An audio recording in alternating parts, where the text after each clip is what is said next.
ბოლოს სტუმარი, რომელიც ჩვენ მოვიწვიეთ ახსნა განმარტებისთვის, იმ დროს, როდესაც პრეზიდენტ სააკაშვილის დედა პრეზიდენტის ხელშეწყობით გიული ალასანია ტექნიკური უნივერსიტეტის ქონებას ითვისებდა, რომ მასში თავისი ბიზნესი ეწარმოებია, მობრძანდით.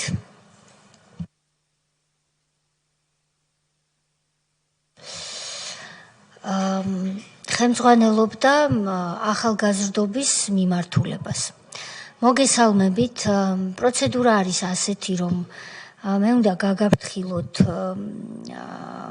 იმის შესახებ, რომ ჩვენი კომისიის წინაშე განზრახ ცრუ ახსნა განმარტების მოცემა იწვევს სისხლის სამართლებრივ პასუხისმგებლობას, ასევე კითხვებზე უარი, პასუხის გაცემაზე უარი ან პასუხისთვის თავის არიდება იწვევს იგივე პასუხისმგებლობას.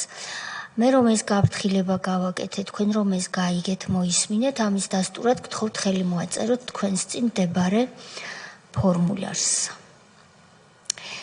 დიდი მადლობა.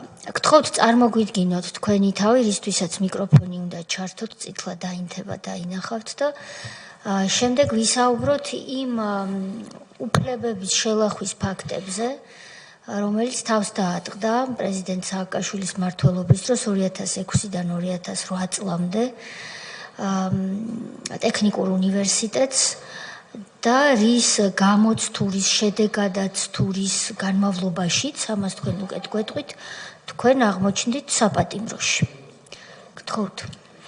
მოგესალმებით. მოხარული ვარ, რომ მომიწვიეთ კომისიაზე. შევესწრები დიდი დრო კი გავიდა, მაგრამ მაქსიმალურად დეტალურად გავიხსენო ის პროცედურები მიუხედავად იმისა, რომ ეს ჩემთვის ძალიან მძიმეა, რაც იმ წლებში ხდებოდა, ამის გახსენება. თქვენ ხალბატონია, თქვენ თქვით 2006-დან, მე უფრო ვიტყოდი 2004-დან ხელისუფლება რო შეიცვალა, იქიდანვე დაიწყო გაუგონარი წნეხი ტექნიკური უნივერსიტეტის ხელმძღვანელობაზე და ახალგაზრდობას. აქ ჩემ წინ გამოსვლებმა ისაუბრეს ძირითადად ქონებრივ პრობლემებთან დაკავშირებით. მაგრამ სანამ ქონებრივ პრობლემებთან მივედით, ჩვენ მაგ პერიოდში 2004 წლიდან დაიწყო ადმინისტრაციაზე ზეწოლა, დაიწყო მოთხოვნები რეფორმების ეგიდით ხალხის განთავისუფლებაზე, ანუ რა თანამდებობა მე ამ დროს მუშაობ ვარ დეპარტამენტის უფროსი, ეს არის დეპარტამენტი, დღესაც არსებობს ეს დეპარტამენტი, ეს არის სტუდენტებთან ურთიერთობა, სპორტი, კულტურა, სოციალური საკითხები და მაშინ იყო საგარეო ურთიერთობა. ანუ ფაქტობრივად სასწავლო დეპარტამენტის გარდა რაც ხდება თქვა უნივერსიტეტში, ყველაფერს ამ დეპარტამენტს მე ხელმძღვანელობ. ბატონი ნოდარ მუსელიძე, კი, ხოცაა. რამდენი წლის იყავით ამ დროს ბატონი ნოდარ თავად? მაშინ 2034 წლის. 34 წლის იყავით, ხელმძღვანელობთ უნივერსიტეტში. 1987-ში ჩავაბარე ტექნიკურ უნივერსიტეტში და იქიდან 2006-ის ჩათვლით ფაქტიურად ტექნიკურ უნივერსიტეტში. ემსახურეთ თქვენს დედა უნივერსიტეტს, კი ბატონო. და 2004 წლიდან თქვენ უკვე გრძნობთ, რომ არის ზეწოლა რა მიზნით, რასატყობთ? ესე იგი, სამი მიმართულებით იყო აი ესეთი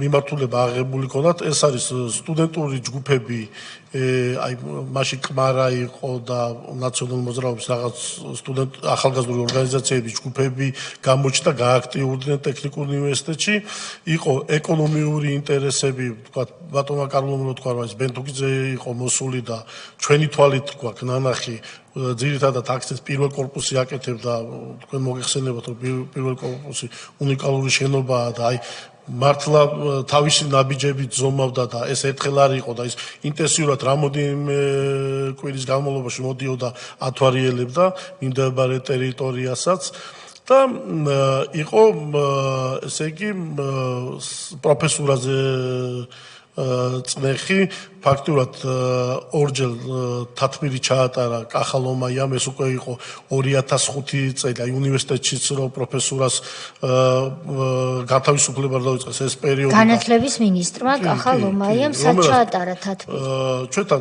ტექნიკურ უნივერსიტეტში ხელმძღვანელობა შეხვდა, სადაც ვესწრებოდით ყველა დეპარტამენტის ხელმძღვანელი. და რა ითქვა ამ თათმირს? და პირდაპირ რეფორმების ეგიდით მოგთხოვა ფაქტიურად პერსონალის, ანუ პროფესურას 50%-იანი შემცირება. ნუ იქ გათავისუფლებას მაინც ვერ დავარქმევთ, ჩეკის წური წმენდა დაიწყეს. ხო, პირდაპირ თქვა.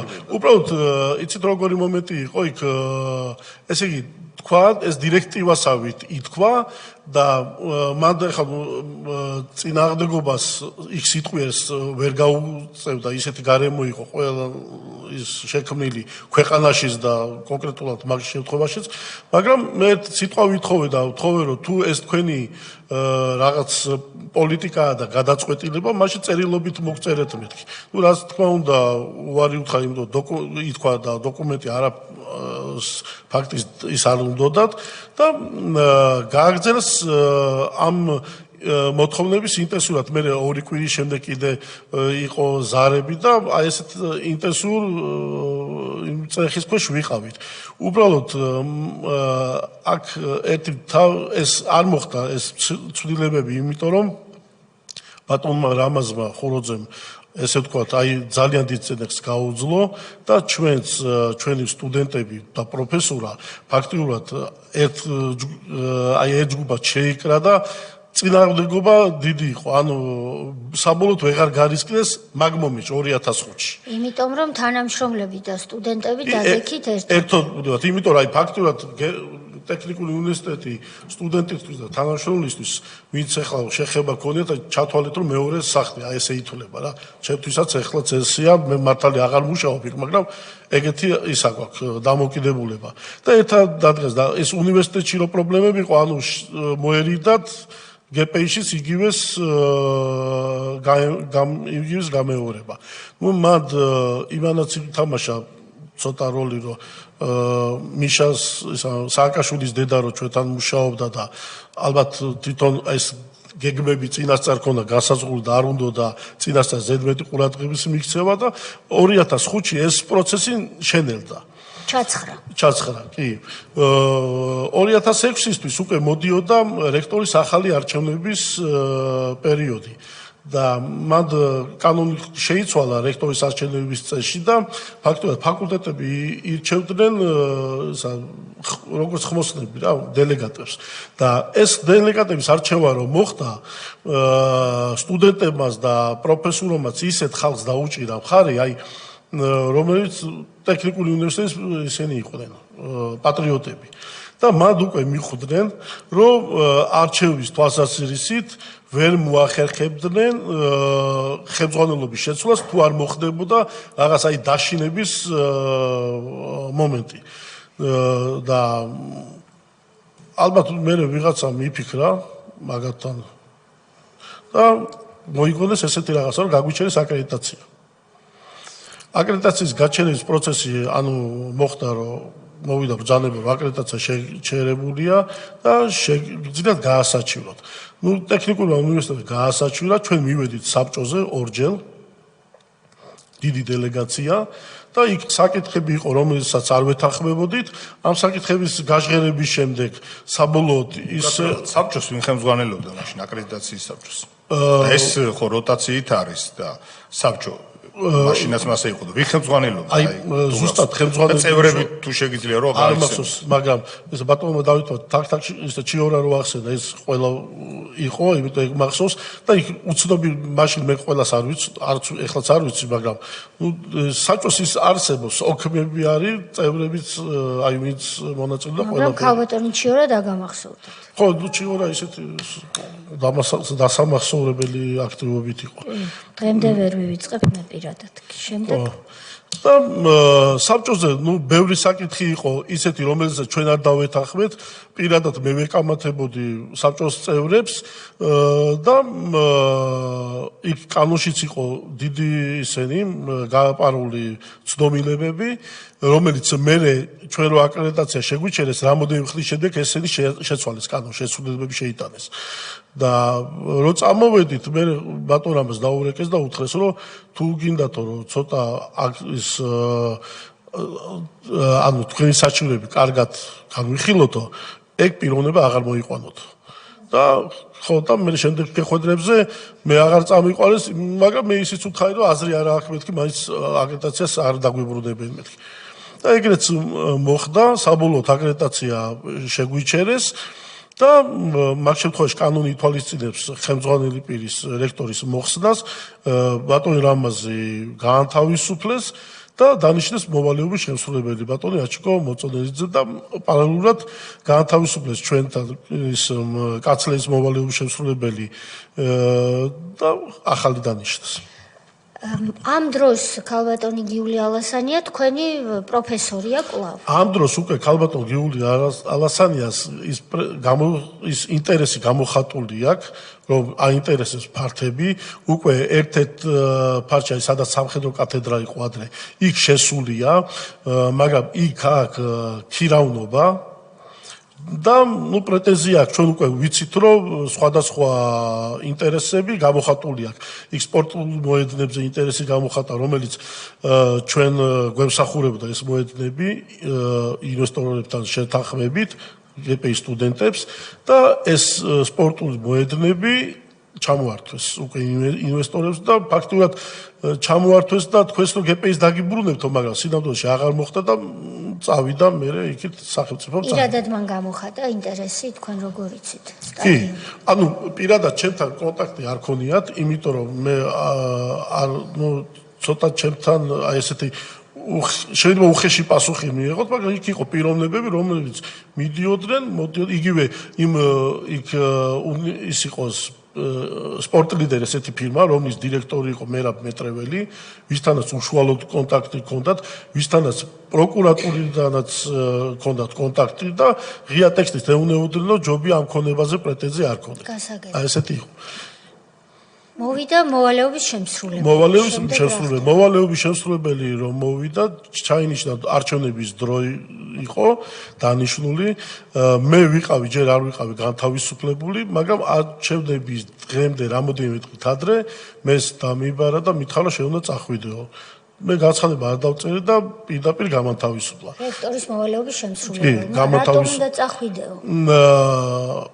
აი ესეთ ფორმულირება კონდა რომ თათბირებზე, თქვა რაღაც თემებზე ხო საუბრობთ და შენ რომ კამათობო, მე რომ ეკამათებიო, მე შენგან კომპლექსდებიო.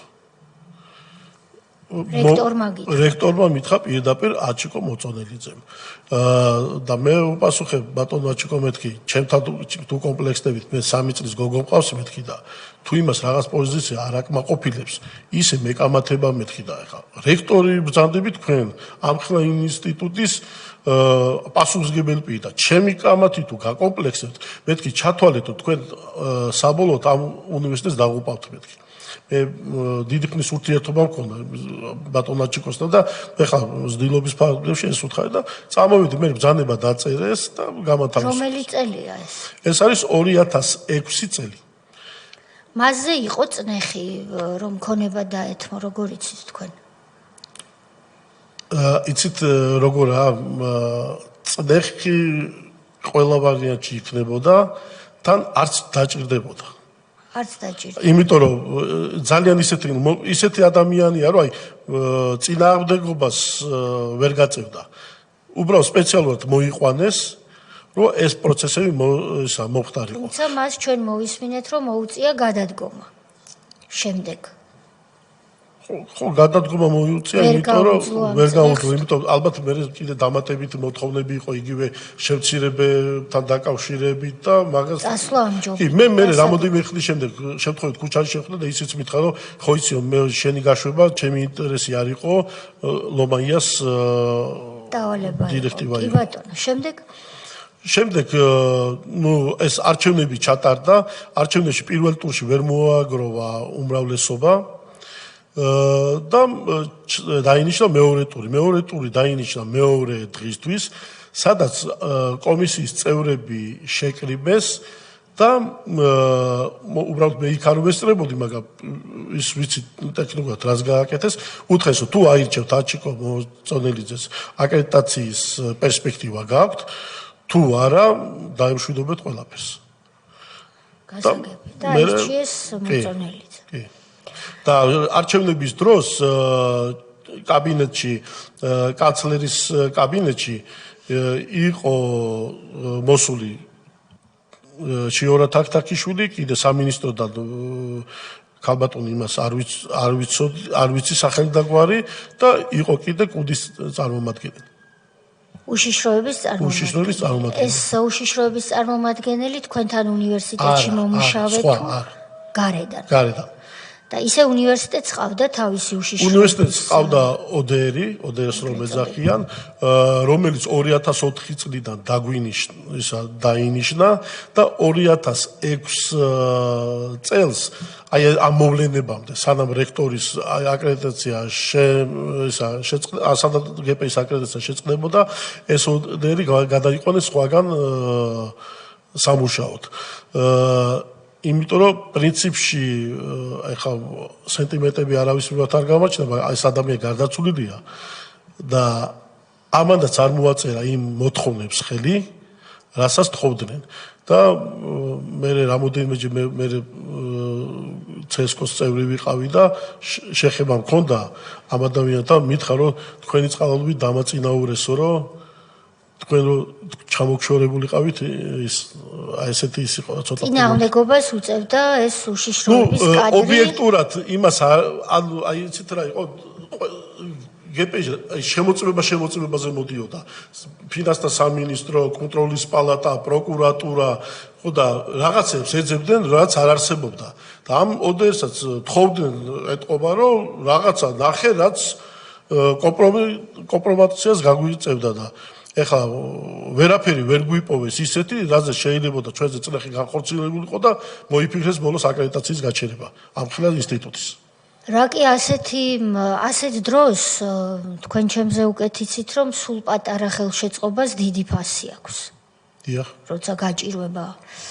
რა კი ასეთი პოზიცია გამოუჩენია ბატონს და გარდაცვლილია, ალბათ საჭიროა რომ ახსენოთ მის. დავით აზიკური მე არ მალო მაგას, მე იყო აეროპორტში ოდერად, რომელმაც მე უკვე მე 2007-2008-ში ვიყავი CSKO-ს წევრი ოპოზიციიდან და მაშინ მე გამაფრთხილა რაღაც გარდაცვალა რამოდენიმე პერიოდით ადრე, მითხრა რომ შენ ესე ვთქვათ ჟარგონზე რომ ძის გითხრიან და ფრთხილად იყავი, რამე პრობლემა არ შეგექმნას. გასაგებია, მაგრამ უნივერსიტეტის ინტერესის დაცვის ხელშეწყობისთვის მას მაშინ მადლობა უთხრათ, ცუდია რომ ის არ ისმენს. შემდეგ რა ხდება? შემდეგ ხდება რომ ეს რექტორის არჩევნები რო ჩატარდა, ნუ ჩვენ მე აღარა ვარ იქ და ნუ სტუდენტური ჯგუფი არსებობს, რომელიც მხარს უჭერს პროფესურას გპის ინტერესებს და დაიწყეს ამ ჯგუფის შევიწროება. პარალელურად იწყება 2007 ნოემბრის აქციები, მე პრეზიდენტი გადადგა და არჩევნებია საპრეზიდენტო და საპარლამენტო და ანუ ამათვის არ ცალიათ, მაგრამ ყურადღების ქვეშ არიან და მე როგორც მოგახსენეთ CSKO-ს წევრი გავხდი და არჩევნები რომ მორჩა 26 ივლისს მე და კიდე ჩვენი ყოფილი ის სტუდკავშირის პრეზიდენტი იყო მანამდე გპ-ისთან ურთიერთობა ქონდა, ლევან ჯაფარიძე დაგვაკავეს, მე მოქმედი კომისიის წევრი ვიყავი CSKO-სი და ლევან ჯაფარიძე მაშინ მემარჯვენეების ის წევრი. დაგვაკავეს. დაკავების მიზეზი ჩვენთვის გაუგებარი იყო. ანუ მიზეზი რა გვითხრეს, რომ 2007-ში ჩატარდა რაღაც პრივატიზაცია, სადაც ჩვენ ვითომ ინტერესი ქონდა და მე 2007-ში ეს ინტერესი ქონდა ჩატარდა, ის არასწორად ჩატარდა და 2008-ში დაგვიჭირეს, 1 წლის შემდეგ. და რომ მიჭერდნენ, აი მაგას GPS-თან ვაკავშირებ და გეტყვით რატომ. რომ მიჭერდნენ, მე ვეკითხები, 3 საათი იყო შემოსული, 60 კაცი შემოვიდა დასაჭერად და სად? ჩემთან სახლში. სახლში. ხო, ცესკოს ხდომიდან წავედი სახლში დასასრულებლად, საღამოს უნდა მივსულიყავი და შემოვიდა დამიჭირეს. და რომ მე ვკითხებოდი, ისე ვეკითხები, ანუ იმას მეუნება მუხლებს, ეს მუხლი. ხო, გავიგე მეთქი ეს და მე რა შუაში ვარ მეთქი, აი რაც მომიყევი მეთქი. და აი გამომძებელი, ეხა გვარი ნახდათ არ მახსოვს, საქმეში იქნება. მეუნება რომ სად მუშაობდიო? მეუთხარი GPI-ში. ხო, ეხლა სად მუშაობო? CSGO-ში. ხო ხვდები, აი სიტყვით მეუნება, ხო ხვდები, რატოც გიჭერთო? მე ვთქვი ვერ ხვდები, მაგრამ კაი მეთქი და დაგვიჭირეს. რომ დაგვიჭირეს მეორე დღეს ერთი ღამე გავატავეთ ყუდის შენობაში, მე გლდანის ციხეში გადაგვიყვანეს და საღამოს გადაყვანა საღამოს გლდანის ციხის დირექტორი მელაძე იყო თუ არ მეშლება და მან მოვიდნენ გამომძიებები და ყუდის თანამშრომელი, 3 ვიყავით დაჭერილი, აგვიყვანეს და იმათ არაფერს არ ეუნეოდნენ, მე მითხეს პირდაპირ ორ ქონებას მეუნეოდნენ, სადაც მე ვფიქსირდებოდი, აი ჩათვალეთ 30 კაცში 30-ი ვიყავი და ის და მითხეს ეგო დაგვიბრუნდეო სახელმწიფოსო და გაგიშვებდო. მე ვუთხარი ჯერ ეს ქონება მე არ მეკუთვნის, სულად ეს სადაც დიდ თანხიანი ქონება იყო, რომელიც პრივატიზაცია ოფიციალურად კანონით მოხდა, ვერაფერს ვერ შეედავა და მე ვერ დაგიბრუნებ და სხვანაირად ვისაუბროთ მეთქი რა, ის მე ვუთხარი თუ რამეში დამნაშავე ვარ, მითხარით რაში ვარ და ჯანიმას გადავიხდი მეთქი. ნუ 2 წუთში აი საუბარი მორჩა, მე 10 წუთი ზოგადი საუბარი იყო და მე წასვლის დროს მომიტრიალდა ეს ყუდის თანამშრომელი და მეუნება რომ კაიო ეხლა შენი ქონება არ არისო რა ის რასაც ჩვენ ფიქრობდითო, მაგრამ ისეო აი სხვის ქონებებზეო სხვის ქონებებთან დაკავშირებით მაინც ინიციატივებს ნუ გამოიჩენო. ეხლა მე ეს ვერ მივხვდი მაშინ რა იყო, მაგრამ მე დავფიქრდი და რა იყო ის მე რამოდენიმე ხნით ადრე კერძო საუბარში ერთ-ერთ პიროვნებასთან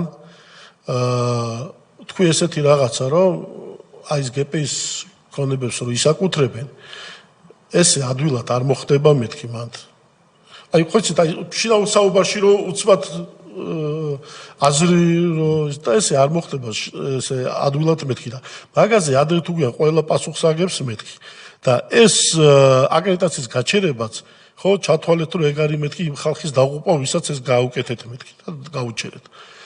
ალბათ აი ეს თემა იყო და გარეთ ჩვენი მეგობრები ვინც იყო ჩვენ დაჭერილი ვიყავით იმათაც ღია ტექსტით ეუნეოდნენ რომ ხმას აი სტუდენტებს ხმას რამეს ამოიღეთ თქვა რამე ინიციატივს გამოიჩეთ 2 ადამიანი თქვენი მეგობრები ხო ყავს ციხეში დაჭერილი ხო იცით რომ ციხეში თქვათ არ არის ისეთი კაი სიტუაცია ამიტომ პრობლემებს ნუ შევუქმნით აი ეს იყო პირდაპირი მესიჯი მე ჩვენ რომ გამოვედით დიდი ძალისხმევა დაგჭირდა რომ სამითო ვიჯექი და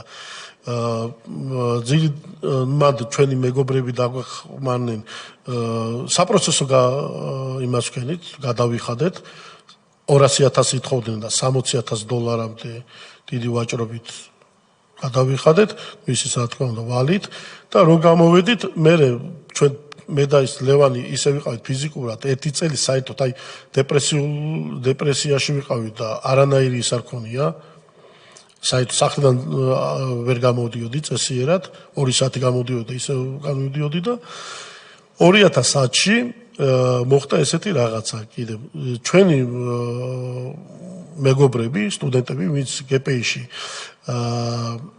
თვითმმართველობაში იყვნენ არჩევნები გაიმარჯვეს არჩევნებში გაიმარჯვეს თვითმმართველობის ამ ხალხით უკმაყოფილოებმა აიღეს თვითმმართველობის ბეჭედი ერთ-ერთ მომხრეს უნდა მე გაიყო ნაციონალების მომხრე იყო და ამ პიროვნებამ მთელი ოქმები საარჩევნო გადაწერა დაარტყა ბეჭედი და ეს ჩვენი თვითმმართველობა არჩევნები სია შეცვალა და ახალი ბეჭედები დაარტყა და ახალი ხალხი, ანუ თავისი ხალხი ჩაწერეს და თვითმმართველობა მაშინ ესე დააკომპლექტეს. ამაზე პროტესტი რომ გამოხატეს იმ ხალხმა, ვინც სიიდან ვინც ამოღებული იქნა 10 თუ 12 კაცი მე აღარ მახსოვს დეტალებში დაიჭირეს სტუდენტები სპეცოპერაცია ჩაუტარეს დაიჭირეს ონს საბაბი არაფერი არ ქონდათ ისეთი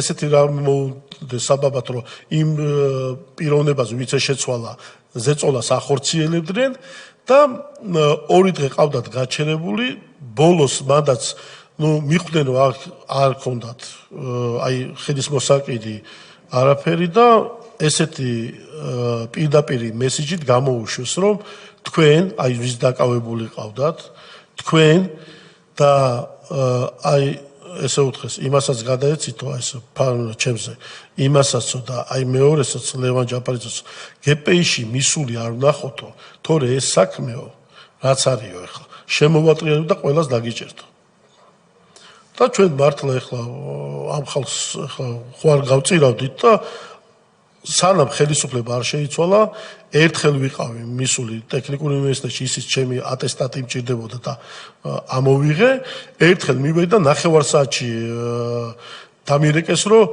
ისა შეკიდე გპ-ში რატო დადიხარ ვინ დაგირეკათ არ ვიცი უცნობა დამირეკა გასაგებია აი ესეთი ის იყო კი ბატონი სოზარი თქვენ თქვით რომ აი ერთ-ერთმა პიროვნება მოდა ამ ერთ-ერთ პიროვნებას რომელმაც გააყალბა ოქმები ამ ერთ-ერთ პიროვნებას გვარი სახელიც აქვს და ჩვენმა საზოგადოებამ ამ ანტიგმირების სახელები უნდა იცოდეს მე არ გამოურიცხავ რომ დღეს დგას და აი ამ აქციებს ახალგაზრდებთან ერთად მაგას ის ხელმძღვანელობს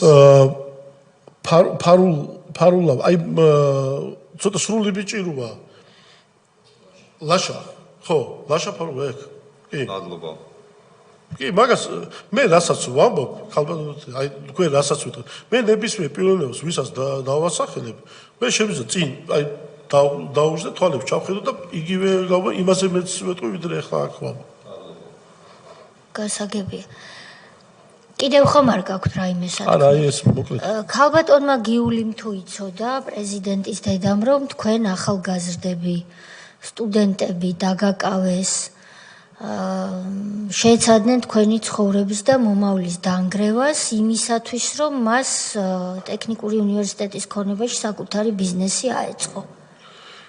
ხო არ იცით? როგორ არ იცით? ამის შესახებ. როგორ არ იცით? ყველა მიცის ამის შესახებ.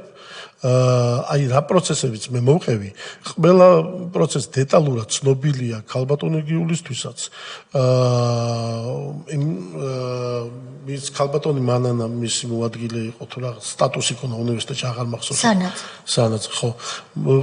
და ყველამ აბსოლუტურად ყველა პოლიტიკურმა ჯგუფებმაც.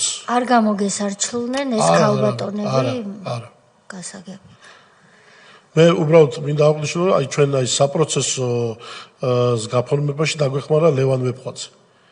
მაშინ ვიცე-სპიკერი იყო და ჩვენ პიროვნული ურთიერთობა ჰქონდა ქრისტიან დემოკრატებთან. სტუდენტობის პერიოდიდან და სუფთა ადამიანურად ეგ თქვენ გლდანის ციხეში არა ადამიანური მოპყრობის მსხვერპლი ხომ არ იყავით? არა, მე არა, ჩვენ მაგას ვერ ვიტყვი, ჩვენ არა ჩვენ წესიერად გვექცეოდნენ. ცესკოს წევრი იყავით და ალბათ ამის გამო. კი, მანდ რა იყო იცით? ჩვენ საპროცესოზე რო იყო საუბარი, წინააღმდეგი იყვნენ ძალიან და მაშინ თუ გახსოვთ, ვაკეში და იმაში დიდუბეში იყო მაჟორიტარები ვარ შევიდნენ, საგანელიძე და გამყრეზე მას იყო ადგილები თავისუფალი და ვეფხვაძე მაგით იმას აქნა ჩვენი საპროცესო, რომ თუ არ გამოუშვებდო ჩვენზე უთხრა მაშინ მაგა დავასახელებთ კანდიდატებად. და ერთი პერიოდი ის იყო საუბარი, რომ ვითომ ჩვენ უნდა ჯერ მისჯილი არ ქონდა და კანდიდატი ყოფილიყავით და აი მაგაზე საერთოდ იმასაც. ვეფხვაძე ამ დროს ოპოზიციონერია. ხო, კი. ხო, მაგრამ როგორც ჩანს მჭიდრო ურთიერთობა ქონია საპროცესოების გაჩარხვაც შეეძლო? მე არ ვიცი სხვა საპროცესო და ჩვენთან დაკავშირებით კარგად მოიქცა. მაგრამ რაც შეპირდნენ ის არ გავუკეთეს. ყოველ შემთხვევაში მადლობა მას რომ გადაგარჩინათ ასე გამოდის. გადაგვარჩინა, იმიტომ ეხლა არა ადამიანური მოპყრობა ჩვენს მიმართ არ ყოფილა, მაგრამ იქ ქალბატონია ეხლა ხო იცით ოთახში 6 ნიზი ხარ და მე სადაც ვიჯექი იმ ხალხთან რომ მივედი, თქვა რომ შემიყვანეს, ფაქტობრივად 2-3 თვე მომიწია იყოფნა. გაუსაძლისი სიტუაცია იყო ჩემთვის, იმიტომ რომ მე მქონდა ის სისხლდენა ის წულის ისე ვიწექი სამოწყობოშიც და ისა გეპატიტი ქრონიკული ღვიძლის დაავადება და პირველად რომ შემიყვანეს ექიმმა რომ ნახა ჩემი დაავადების ნუსხა შენ აქ რა უნდა ქნაო და რა ვიცი რა უნდა ქნაო და შენ აქ ვერაფერს ვერ შეჭამო და 3 თვე მე ვიყვებებოდი მარტო აი პურის ის ქონდა ქერქი ზემოდან გამხმარი და იმას ჭამდი და 85 კილო ვიყავი რომ დამიჭირეს და 63 კილო გამოვედი. ანუ ვეღარ დავდიოდი. ის და მაგრამ გარშემო აი ეს რაც საძაგლობა ხდებოდა, ჩემ თვალწინ ხდებოდა, უყურებდი და ეხლა მან ადამიანი ყოველთვის ფიქრობ, რომ თუ დღეს იმას ესე ექცევიან, დიდი შანსია ხვალ შეც მოგექცევ. 3 თვე რომ პურის ქერქს მიიწევდით, მხოლოდ ეს არა ადამიანური მოპყრობაა, შეიძლება ზოგ შემთხვევაში და საწოლზე ის არ ქონდა. ის მატრასი ისეთი მოკლედ. რკინებზე იწეკით. ფაქტობრივად ერთი ნაჭერი იყო და იმის აი ჩვენი ტაისამოსი დაფენის საშუალებასაც არ გვაძლევდნენ რკინებზე და მაგის მერე ისა მაქვს ნერვის ქრონიკული ათება ნიჭის სიარული ხანახავს ეს მარტო იმიტომ რომ ქალბატონ გიulis ხელში ჩაეგდო გპ-ის ეგრეთ წოდებული გპ-ის ქონა საერთო ჩვენი აზრით ეგრე იყო იმიტომ რომ არანაირი სხვა აი ესეთი ჩვენი ესეთი მოშორება, საჭიროება არსად მიმართულებით აღარ არის. შესაბამისად, ბატონი ლევან ვეფხვაძის დახმარებით თქვენ საპროცესოს გიფორმებენ. პრაქტიკულად გადარჩით ცოცხალი, თორემ სხვა მხრივ დაზიანება გაქვთ, ჯანმრთელობა დაგიზიანეს და გამოდიხართ, მაგრამ ამბობთ რომ 3 თვის მანძილზე უყურებდით სხვა პატიმრებს რა ჭირდათ. აი რა გაქვთ ნანა? აი მაგალითად ჩემთან იჯდა ახალგაზრდა 18 წლის ბიჭი, რომელიც მანამდე 2 თვე იყო დაჭერილი და ჩემთან მე რომ მიმიყვანეს 3 თვე ჩემთან ერთად იყო. 3 თვის განმავლობაში ყურიდან მოსდიოდა სისხლი და ექიმი ყურადღებას არ აქცევდა. ბოლოს მე მაინც ის წამლები დამინიშნეს ომეპრაზოლი რომ ჩემი იმისთვის მიმეხედა და ექიმი რომ მოვიდა ერთ-ერთი გაუბედეთ და უთხარით რომ ადამიანს ყურიდან სისხლი მოსდის. ცემისგან მოგიყვებით ეს რა მოხდა ყურიდან სისხლი მოდისო და პირდაპირ ექიმმა უთხრა ესეთი რაღაცა რომ უკაცრავად უნდა ვთქვა რომ რა არის ყურში გაგაუპატიურესო? ექიმი ამბობს ამას. და სახელი და გვარი არ იქ ხო ვიზუალურად ეხლა სად იმებთ სუქანი ადამიანი ცოტა ჩაპუტკუნებული პირი იყო ისა კაცი და რატომ მოსდიოდა სისხლიდან? აი რატომ მოსდიოდა?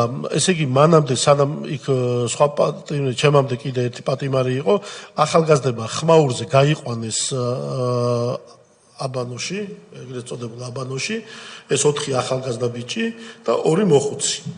და აი ეს იმებს აკეთებინებდნენ ჟაგვაზე აჯიმანიებს ხელით, აკეთებინებდნენ ამ 4-ს და ამ დროს ესე ხელს ურტყავდნენ რა ყურებზე.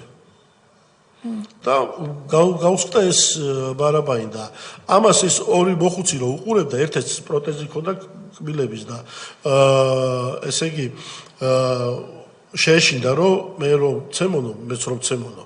ხო, პროტეზი არ ჩავიმტრიო და ამის ყურებაში ხელში ეჭირა და სიმწრისგან გატეხა. ეს პროცესი. აი ესეთ პროცესები იყო. ჩემი იმიდან საინდობის დროს გასული ისიც მაქვს ნანახი, რომ ადამიანს ის პროტეზი უკეთია და მათ ხო აჩქარებენ, რომ სასეინოს სწრაფად გავიდეს. და ეხა პროტეზიანებს სწრაფად ვერ მიდის და წაიქცა და იმან ზედამხედველად ფეხი დაარტყა.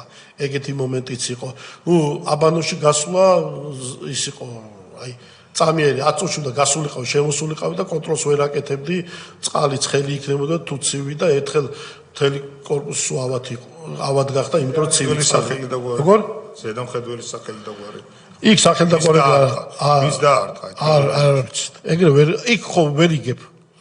იქ ზედამხედველიც არ გელაპარაკებ, აი იქ იყო 2-3 ადამიანს ზოგადად ვერ უწოდებ, აი იმათთან შედარებით ადამიანი, ოდნავ თუ ადამიანურად რაღაცას დაგელაპარაკებოდა და სხვა შეამჩნევდა, ეგრევე ცვლიდნენ, ის აღარ მოდიოდა იქ. ანუ აი ეგეთ ადამიანს და ანუ ისა არა ადამიანურად იქცეოდნენ, ახლა. გასაგებია.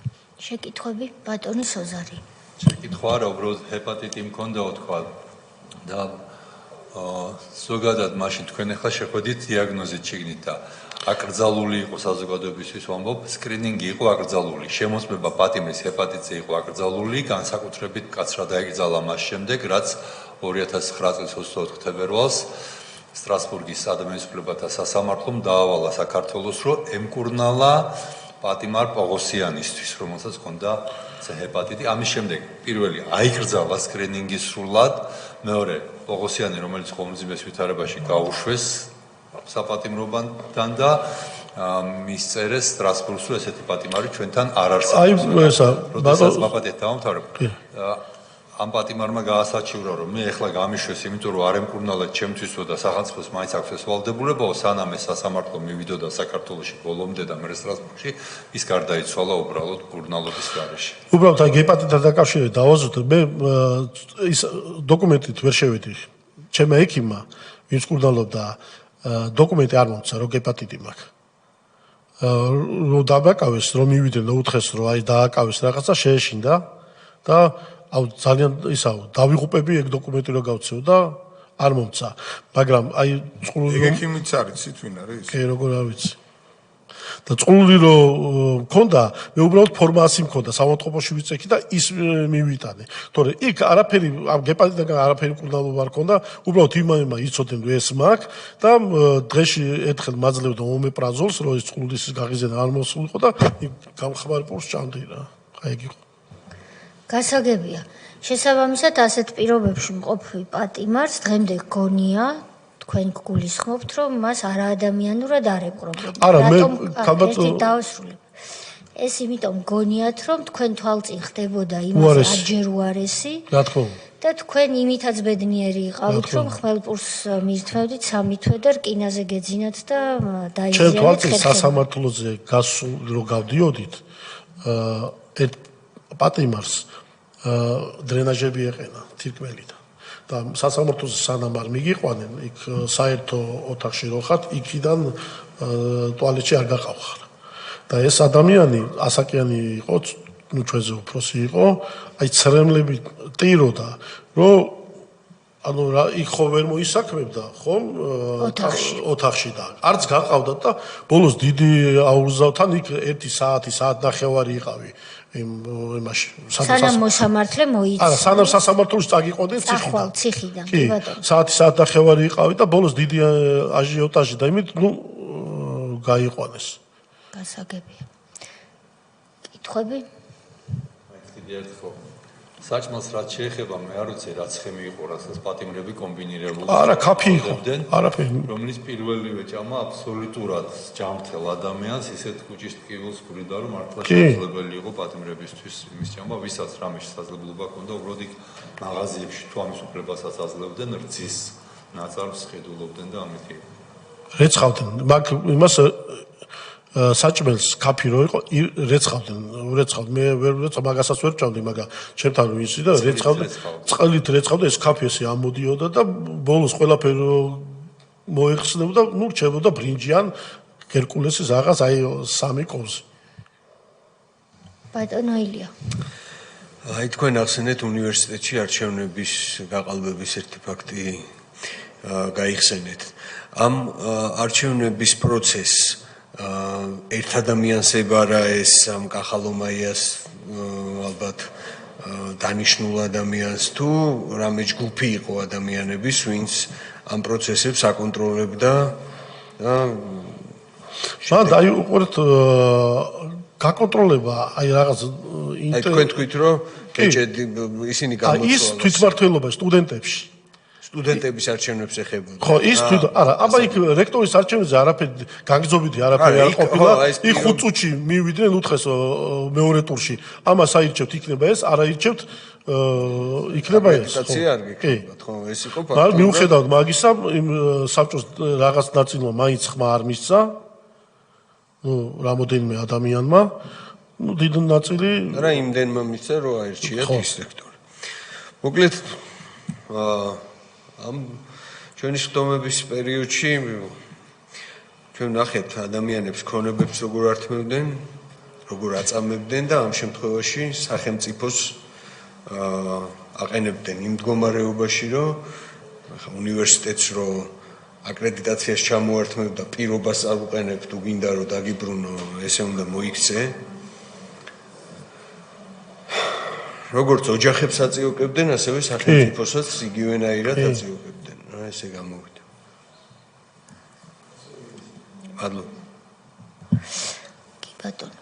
ბატონო, თქვენ ხო არ მგსურთ რაიმეს დამატება? არა, დიდი მადლობა. რას ეტყოდით დღეს ახალგაზრდებს? დაფიქრდნენ ვის გვერდში უნდა დგანან, მივართავ იმ ახალგაზრდებს, რომლებიც პროტესტს გამოხატავენ და იმ ახალგაზრდებს, ვისაც რეალური სიტუაცია აინტერესებს, დააფასონ მშვიდობა, რაც დღეს ჩვენ გვაქვს და დააფასონ ის მიდგომები, რომელსაც დღეს სახელმწიფოს მოქალაქეების მიმართ აქვს. ჩვენ რასაც ახლა ყვებით, მე რაც მოყევი, ეს არის იმის 1%-იც, რაც ხდებოდა უბედურება მაშინ და ეხლა მე რომ მითხეს კომისიაზე უნდა მოხვიდეო, აი რამოდენიმე დრო დამჭირდა რომ ჩემი ემოციები გადამელახა, იმიტომ რომ მე რომ რასაც ყვები, ჩათვალეთ რომ იგივეს იმ პროცესს გავდივარ, რა პროცესაც იქ გავდიოდი და ღმერთმა ქნას, რომ ეს არასოდეს აღარ მოbrunებული იყოს. და ქალბატონია, ჩემ საკითხთან დაკავშირებით, აი ნაციონალების ლიდერებიც რო არის, აი თქვა ნიკამელია, მე ვიცნობ ბავშვობიდან, უბრალოდ ის ბავშვი იყო და მე ასაკით უფროსი ვარ, აი პირდაპირ ამბობენ, რომ არც მეკამათებიან, აი ნაციონალებთან და რაღაცას რო ვეთქვი და კი, აი თქვენ რაც აი ესეთ მე თქვენ რაც გადაგხდათ თავს, მეუნევიან, მაგაში ვერავინ ვერ შეგაკამათება და ჩვენ რაც გადაგხდათ თავს, ის არის არაფერი, რაც მე ციხეში ვნახე, ხალხს რა დღეში წაგდებდნენ და რაც ნუ ზოგადად სიცოცხლე წაართვეს ხალხს. ნუ ჩვენ რაღაც ქონება დავკარგეთ, თქვათ და რაღაც ჯანმრთელობა შეგველახა, რაღაც დოზით, ხალხს სიცოცხლე და რა ვიცი, რეები არ უქნეს და თავმოყარეობა და ისეთი რამეები იმას ქნეს. ანუ ღმერთმა ქნას ეს არ გამურა ეს მადლობა თქვენ მობრძანებისთვის, მე ვიცი რომ ეს არ იქნებოდა მარტივი, მადლობა რომ მობრძანდით.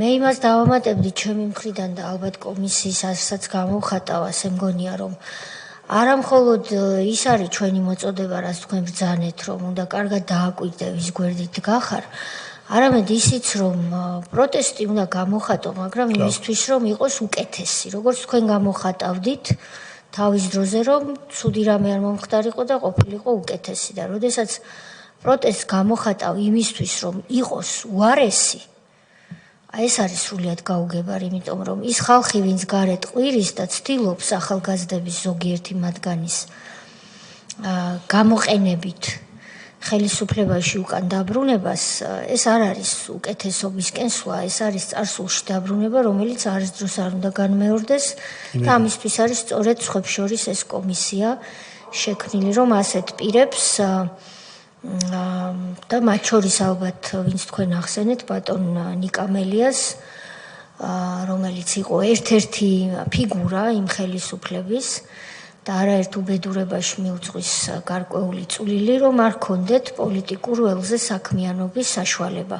ამაში არაფერი არ არის არც მოსახათრებელი, არც მოსარიდებელი, იმიტომ რომ ის, ვინც ადამიანის სიცოცხლე ხელყო, ის, ვინც ხელისუფლებას იყენებდა ქონების წასართმევად, ადამიანების გასაუბედურებლად, ჯარისკაცის გასაწირად, ჯარისკაცის მოსაკლავად, როგორც ეს ჩვენ დღეს დილით დღეს მოვისმინეთ, რომ როინ შავაძე, სერჟანტი, რომელიც ემსახურებოდა 20 მეტი წლის განმავლობაში სამშობლოს, იბრძოდა აგვისტოს ომში, აგვისტოს ომიდან ცოცხლად დაბრუნებიდან 3 დღის ვადაში დახვრიტეს სახელმწიფოს წარმომადგენლებმა. აი ეს არ უნდა განმეორდეს, შესაბამისად ჩვენ ვაკეთებთ ყველაფერს იმისთვის, რომ ახალგაზრდებს ჯანსაღი პოლიტიკური ველი ჰქონდეთ, როდესაც ისინი მოვლენ ჩვენს ადგილას ხელისუფლებაში. დიდი მადლობა მობრძანებისთვის. სამდივნოს ვთხოვ, რომ გაგაცილოთ და ჩვენ რამდენიმე პატარა საკითხი გვექნება და დავხურავთ ხტომას. ნახვამდის ბატონო ნოტარ, მადლობა.